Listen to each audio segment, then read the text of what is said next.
Berita dimulakan dengan perkembangan banjir di 6 daerah iaitu Beluran, Sandakan, Paitan, Pitas, Keningau dan Sipitang. Setakat 8 malam tadi, jumlah penduduk terjejas yang berlindung di Pusat Pemindahan Sementara PPS menunjukkan tren peningkatan.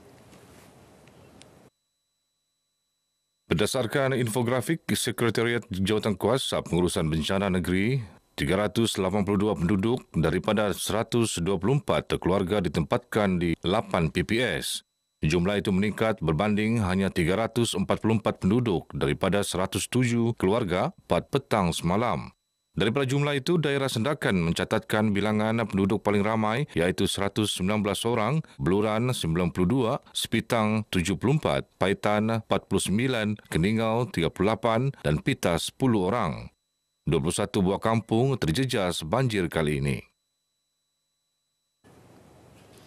Jalan Kimanis Keningau di kilometer 14.3 dan kilometer 11.2 kini dibuka semula.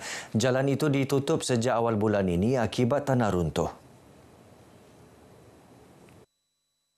Keadaan sudah pulih dan kita mula membenarkan kenderaan-kenderaan ringan untuk melalui kawasan tersebut. Namun dalam masa yang sama, saya ingin berpesan kepada pengguna jalan raya untuk sentiasa berhati-hati terutama apabila keadaan cuaca hujan lebat kerana cerun yang telah diperbaiki masih dalam keadaan orang kata barren, tidak ada rumput, tidak ada protection. Jadi sekiranya hujan lebat berterusan, ianya mungkin akan mengakis permukaan.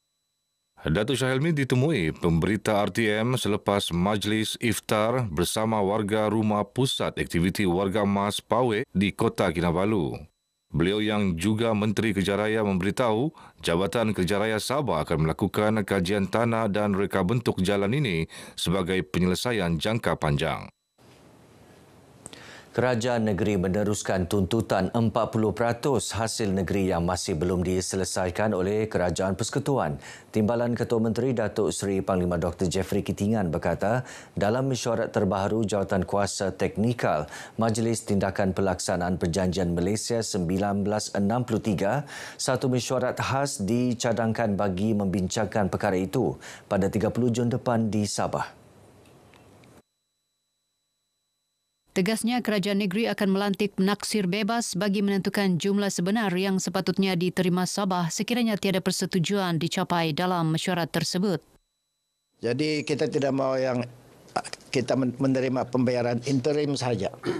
So far what we have been receiving, walaupun dia sudah meningkat to 600, tapi this is only an interim payment. Menunggu keputusan untuk finalize what is 40%. So I'm confident that we will get somewhere and get it resolved. Sebab inilah yang rakyat tunggu-tunggu. Kenapa? Sebab ini adalah nadi pembangunan kita. We get that, we can develop the state faster, solve our problem more efficiently dan effectively because we have the means to do it. Datuk Jeffrey yang juga Presiden Parti Solidariti Tanah Air Kosta Sabah bercakap dalam sidang media selepas majlis pembukaan pejabat bahagian STAR di Luyang. Kemerosotan pengeluaran minyak sawit mentah CPO Sabah baru-baru ini berpunca daripada penurunan hasil tandan buah segar. Pengeluaran CPO Sabah bagi tahun 2024 merosot 5.2% kepada 4.27 juta tan berbanding 4.51 tan pada tahun 2023. Timbalan Menteri Perladangan dan Komoditi Datuk Chan Pon Hin berkata perkara ini perlu dipandang serius bagi memastikan sektor minyak sawit Sabah kekal berdaya saing. Datuk Chan ditemui pemberita selepas majlis berbuka puasa bersama beliau di Kota Kinabalu. Kerajaan Persekutuan memperuntukkan 100 juta ringgit untuk menyokong kesinambungan skim insentif penanaman semula kelapa sawit pekebun kecil 2.0 tahun ini. Mengenai kebimbangan berhubung bayaran tinggi terhadap pendaftaran digital pekerja asing di Sabah, Datuk Chan berkata, kebimbangan yang disuarakan Timbalan Ketua Menteri Datuk Seri Panglima Dr. Jeffrey Kitingan perlu dikemuka menerusi saluran yang tepat.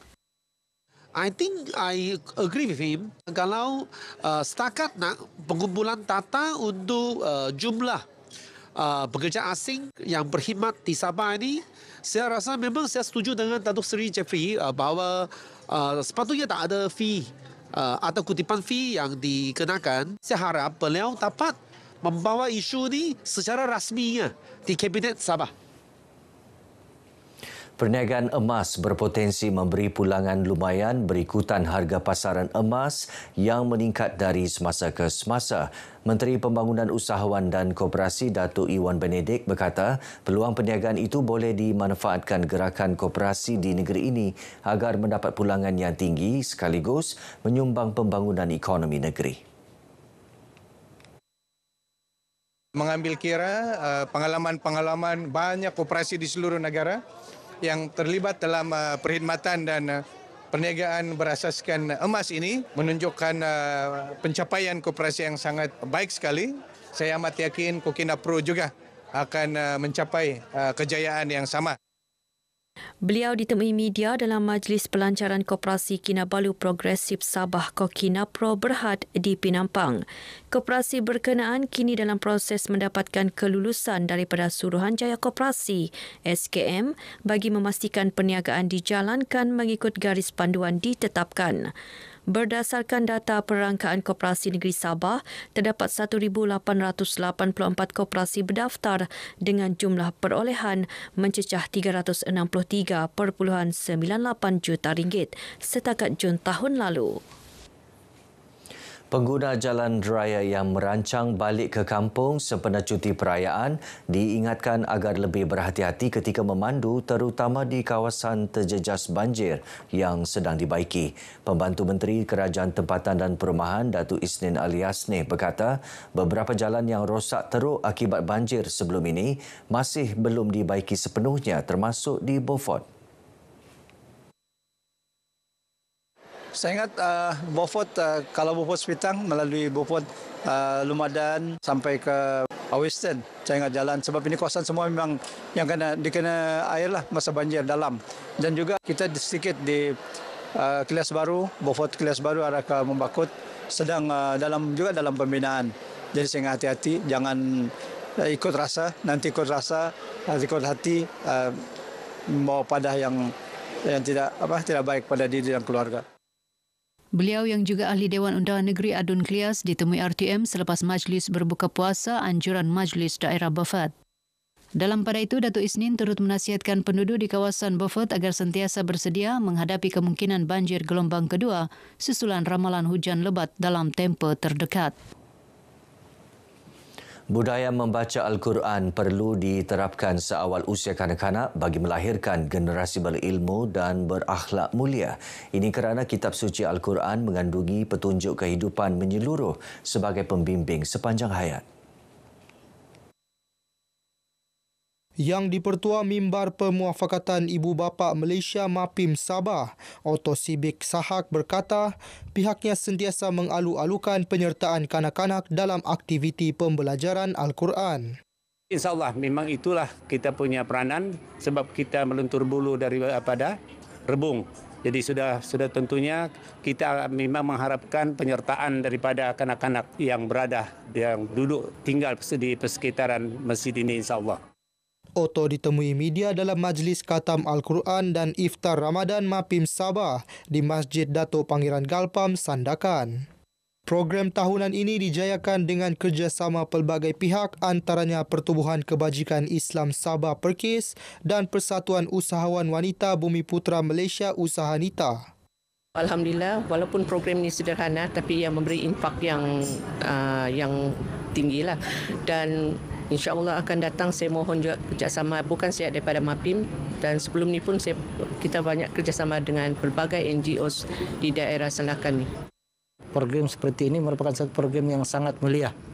Lebih-lebih lagi di bulan Ramadan Mubarak ini, saya beranggapan program seperti ini insyaAllah dapat kita teruskan dari masa ke semasa yang akan datang. Program turut diserikan dengan persembahan marhaban, selawat dan tazkirah serta rakaman takbir hari raya.